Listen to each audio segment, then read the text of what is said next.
Hello friends, welcome to this video. In this video we shall discuss two important events of Indian history that took place on 13th of August. 13 अगस्त से related दो event देखेंगे हम और जो events हैं वो पहला event जो है वो रोमेश चंद्र दत्त से रिलेटेड है और दूसरा इवेंट मैडम भीकाजी कामा से रिलेटेड है। साथ ही इन दोनों पर्सनालिटी से रिलेटेड यूपीएससी सिविल सर्विसेज में पूछे गए दो सवाल भी देखेंगे, एक एक दोनों ही पर्सनालिटी से जो क्वेश्चंस पूछे गए हैं वो देखेंगे हम। चलिए शुरू करते हैं। So the first event is on 13th of August 1848 Ramesh Chandra Dutt. Ramesh Chandra Dutt who was an economic historian. He was born on 13th of August 1848 where in Calcutta. Calcutta में जन्म हुआ था रमेश चंद्र दत्त का। कब? 13 अगस्त 1848 में। He translated Mahabharata and Ramayana in English. दो किताबें जो इपिक है हमारे देश की, Mahabharata which was written by Ved Vyas and Ramayana which was written by Valmiki, इन दोनों का इंग्लिश ट्रांसलेशन किया किसने? रमेश चंद्र दत्त ने। He qualified for Indian civil services exams in 1869 taking third place and retired in 1897। 1869 में ये इंडियन सिविल सर्विसेज एग्ज़ाम को क्वालिफाई किया इन्होंने थर्ड प्लेस के साथ। तो इंडियन सिविल सर्विसेज एग्ज़ाम जो उस वक्त काफ़ी कम लोग जो है इंडिया से, काफ़ी कम इंडियंस उसको क्वालिफाई कर पाते थे। जो पहले सेलेक्ट हुए थे वो थे सत्येंद्र नाथ टैगोर। सत्येंद्र नाथ टैगोर से काफ़ी इंस्पायर्ड थे रमेश चंद्र दत्त और इन्होंने भी सिविल सर्विसेज एग्ज़ाम को ज्वाइन करने का सोचा और उसको क्वालिफाई भी किया। कब? 1869 में। 1869 में एक और पर्सनालिटी हम देखते हैं इंडिया से जिन्होंने इस एग्ज़ाम को क्वालिफाई किया था। कौन? तो सुरेंद्र नाथ बनर्जी। वही सुरेंद्र नाथ बनर्जी जिन्होंने इंडियन नेशनल एसोसिएशन या जो कहते हैं इंडियन एसोसिएशन ऑफ कैलकाटा को इस्टेब्लिश किया था। उसके जो फाउंडर थे आनंद मोहन बोस के साथ में सुरेंद्र नाथ बनर्जी ने फाउंड किया था ना इंडियन नेशनल एसोसिएशन। तो वो सुरेंद्र नाथ बनर्जी जो थे उन्होंने भी क्वालिफाई किया था इस एग्ज़ाम को इसी साल 1869 में। Taking third place, retired in 1897 और ये 1897 में रिटायर कर गए। कौन? रमेश चंद्र दत्त इस सिविल सर्विसेज से। ठीक है। He was president in Indian national Congress Lucknow session of 1899। 1899 में लखनऊ सेशन जो हुआ था कांग्रेस का, जो एनुअल सेशन हुआ था, उसके प्रेसिडेंट कौन थे? तो यही रमेश चंद्र दत्त। एक ही बार ये प्रेसिडेंट बने थे, वही 1899 Lucknow session. He along with दादा भाई नौरोजी एंड दिनसा ई वाचा put forward the drain of wealth theory. दादा भाई नौरोजी, दिनसा ई वाचा और रमेश चंद्र दत्त इन तीनों ने मिलकर ड्रेन ऑफ वेल्थ थ्योरी को सामने रखा। मुख्यतः दादा भाई नौरोजी ने। ड्रेन ऑफ वेल्थ थ्योरी का मोटा मोटा ये मतलब था कि जो इंडिया है, इंडिया का वेल्थ वो नाले की, जैसे नाले से बह के पानी जाता है ना कहीं, तो इंडिया से नाले की रूप में पानी जो है, पानी के का मतलब यहाँ पर वेल्थ जो है, इंडिया का धन जो है वो इंडिया से बह के इंग्लैंड चला जा रहा है।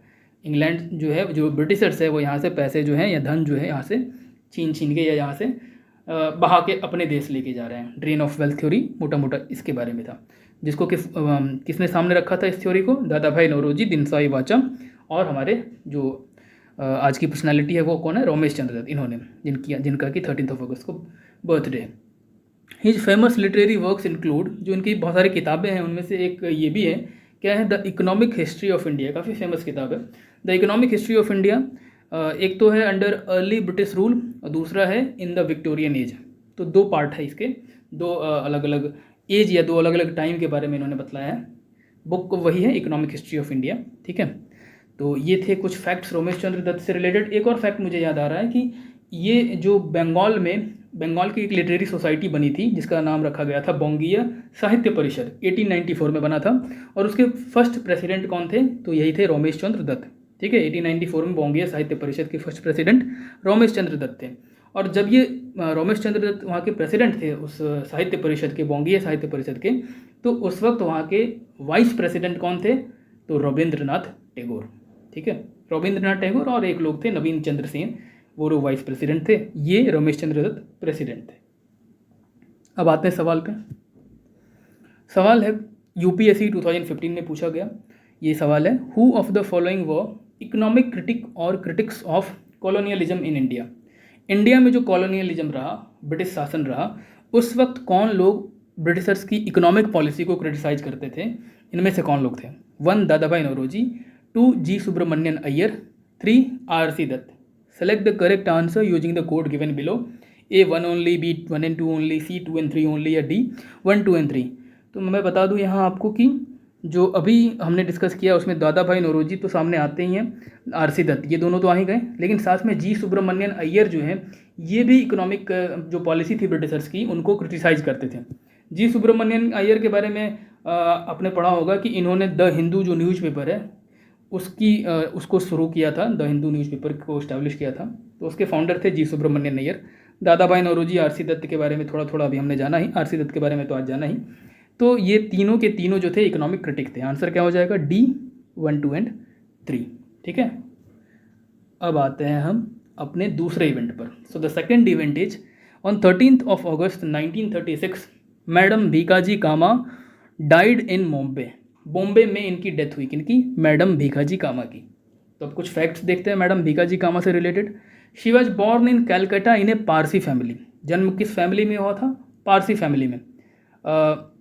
पारसी फैमिली में, और कहाँ पे? कलकत्ता में। ठीक है। दूसरा फैक्ट है she served as private secretary to Dadabhai Naoroji. ये सारी चीज़ें स्टेटमेंट के रूप में यूपीएससी ने पूछी हुई है, इसीलिए मैं आपको ये सारे फैक्ट्स बतला रहा हूँ कि पारसी फैमिली में जन्म हुआ था दादा भाई नौरोजी से, कि वो प्राइवेट सेक्रेटरी रह चुकी है। आगे जब आप सवाल देखेंगे तो आपको खुद ही पता लगेगा कि ये फैक्ट्स इंपॉर्टेंट है। ठीक है। On 22nd of August 1907 she unfold the first version of, ये बहुत ही इंपॉर्टेंट फैक्ट है, कई दफ़ा ये सवाल पूछा गया है इस फैक्ट से रिलेटेड। क्या कि on 22nd of August 1907 she unfold the first version of flag of Indian independence at the international socialist conference in Stuttgart, Germany.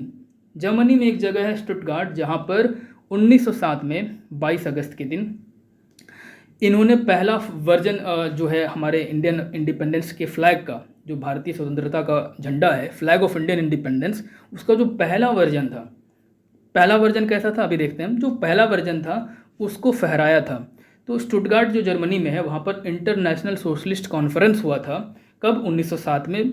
तो वहाँ पर 22 अगस्त के दिन इन्होंने झंडा फहराया था, भारतीय झंडा, जिसको इन्होंने कहा कि ये कौन सा झंडा है? तो ये झंडा है फ्लैग ऑफ इंडियन इंडिपेंडेंस। वो फ्लैग भी देख लेते हैं। ये रहा फ्लैग। अभी आप देख सकते हैं कि इस फ्लैग में बहुत सारे सिंबल्स हैं या साइंस हैं। तो जो पहले आप कलर देख रहे हैं, ये green colour, this denoted Muslims. ठीक है, ये मुस्लिम को डिनोट करता था।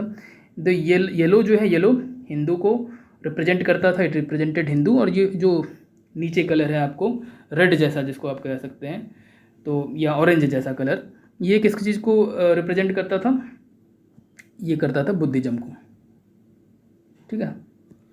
अब देख लीजिए यहाँ पर 1 2 3 4 5 6 7 1 2 3 4 5 6 7 8 टोटल 8 जो लोटस है ये 8 प्रोविंस को रिप्रेजेंट करता था। ठीक है, 8 प्रोविंस उस वक्त जो थे उसको रिप्रेजेंट करता था। और बीच में आप देख सकते हैं वंदे मातरम लिखा हुआ है।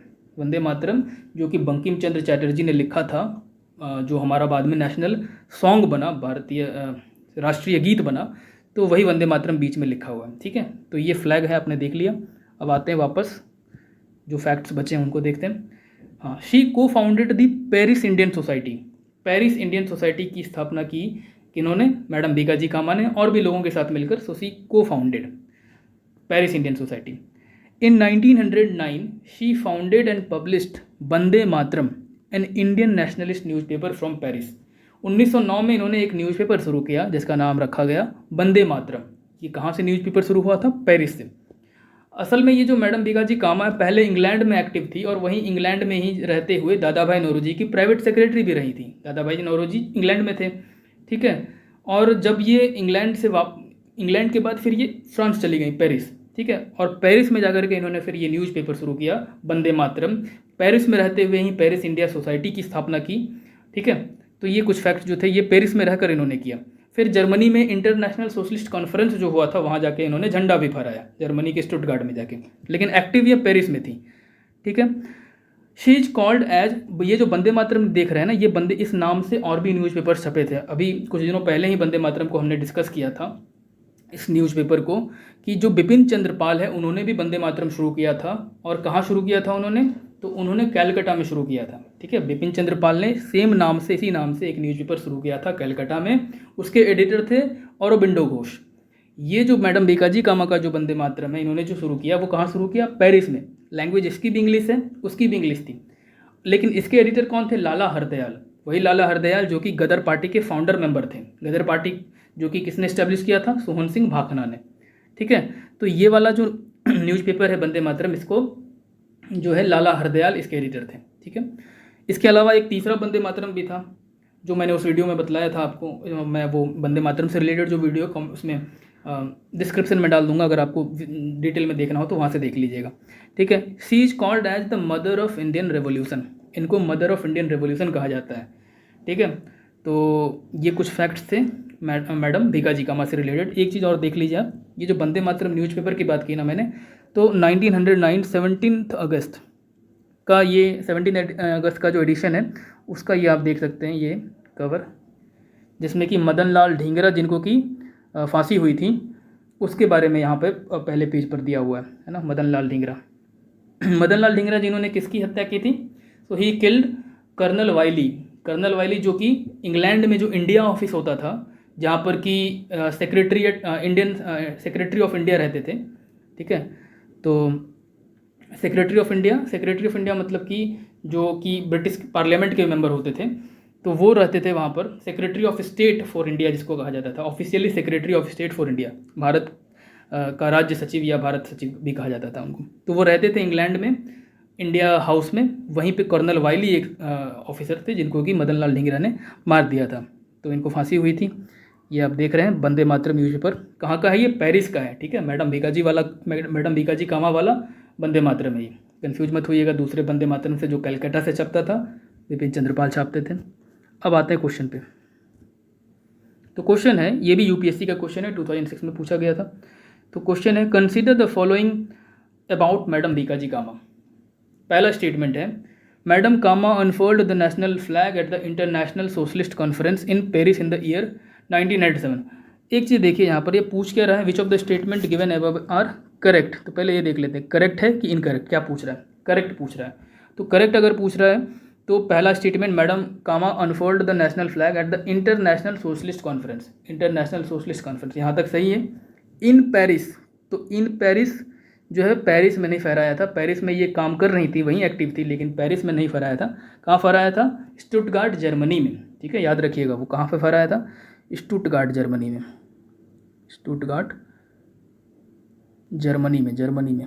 ठीक है, इन द ईयर 1907, तो ये बात सही है, 1907 में तो झंडा फहराया गया था, ये फैक्ट सही है। लेकिन ये पूरा स्टेटमेंट इसको सही नहीं मानेंगे क्योंकि यहाँ पे इन पेरिस लिखा हुआ।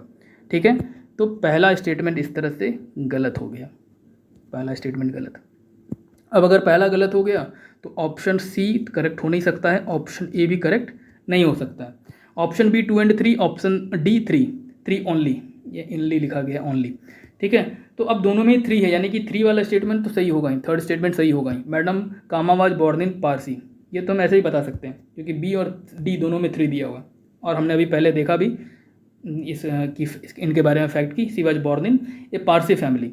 अब सेकंड स्टेटमेंट है, इसको चेक करते हैं कि सही है कि गलत है।